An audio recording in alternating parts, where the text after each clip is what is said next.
Kadri tunavyofanya campaign za watu, tunaweza tukapata wanachama wengine, tunaweza tukajua wengine matatizo mengine zaidi ambayo yanawakumba watu wenye kifafa.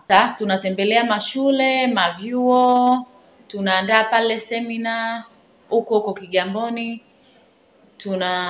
Kama sasa hivi tuna mpango wa kuendelea zaidi, tuendelee baadhi ya wilaya nyingine, tuelekee mavyuoni kwenye matamasha tofauti juu ya kuelimisha watu kuhusiana na kifafa.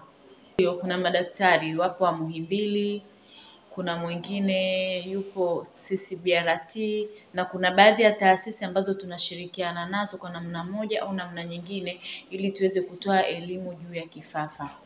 Rai yangu ya kwanza ni kuhakikisha tunaomba kwanza ugonjwa wa kifafa utambulike kama ni ulemavu, cha kwanza, kwa sababu mtu hawezi kuishi bila ya usaidizi wa mtu mwingine. Cha pili, tunaomba upatikanaji wa dawa. Dawa zipatikane kwa bei ambayo inaweza kukidhi Mtanzania yoyote, na pia zipatikane ndani ya bima.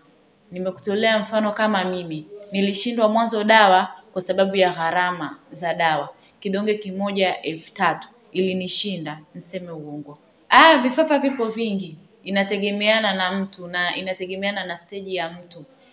Kuna wale ambao tu baadhi ya mwili tu unakuwa unatikisika, mfano macho, mkono. Kuna wengine mwili mzima unatikisika, yani unatetemeka, na wengine wanakuwa wanapoteza fahamu. Kwa hiyo vifafa vipo vya aina nyingi. Ya hatari zaidi ni yule ambaye anatetemeka na fahamu wanapoteza, na kuna muda mwingine wanakuwa mpaka wanatokwa na mate kabisa, makohozi yani wanawatoka. Rai yangu cha kwanza, uelekee katika mahospitali, kwa sababu kuna baadhi ya mahospitali ambayo yanahudumia watu wenye ugonjwa wa kifafa. Kwa mfano kuna Moi pale, mimi mwenyewe nilitibiwa pale Moi. Kuna hospitali ile ya Ruganzira. Kwa hiyo cha kwanza nawasihi waelekee mahospitali ili wapate ushauri zaidi.